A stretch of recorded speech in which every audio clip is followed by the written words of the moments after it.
Est-ce que tu sais ce que c'est la carpophobie? C'est la peur irrationnelle des fruits, et les personnes qui en souffrent ne peuvent évidemment pas en consommer. C'est une phobie rare et peu connue, mais c'est loin d'être la seule. Tu veux en connaître plus? Attends, je te raconte.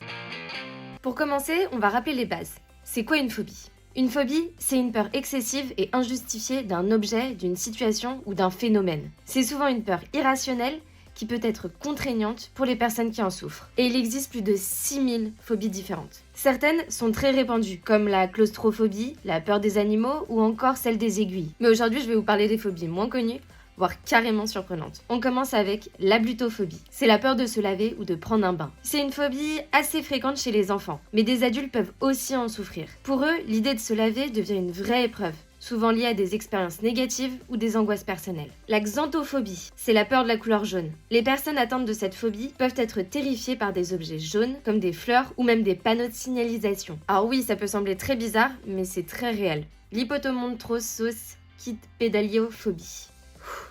Je suis pas sûre de l'avoir bien dit là.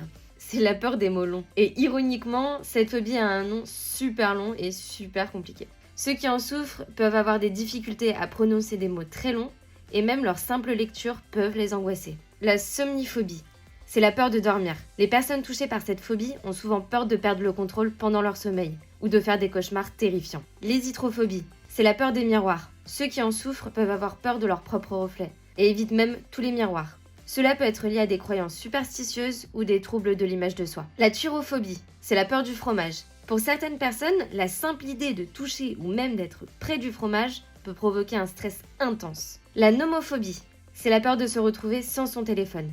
De plus en plus de gens ont peur de perdre leur téléphone ou de ne pas pouvoir l'utiliser.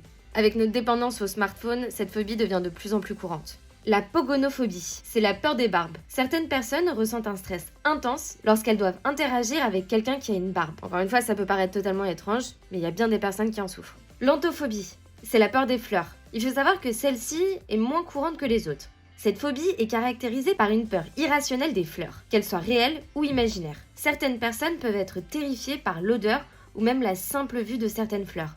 Voilà, on a fait un petit tour d'horizon de quelques phobies étranges et méconnues. Mais je rappelle qu'une phobie c'est irrationnel, donc ce n'est pas du tout de votre faute si vous en souffrez. Par contre, si ça a un impact sur votre vie quotidienne, je vous conseille d'aller voir quelqu'un pour vous aider à combattre cette phobie. C'est totalement possible. Et si vous connaissez d'autres phobies assez méconnues et étranges, je vous invite à les laisser en commentaire.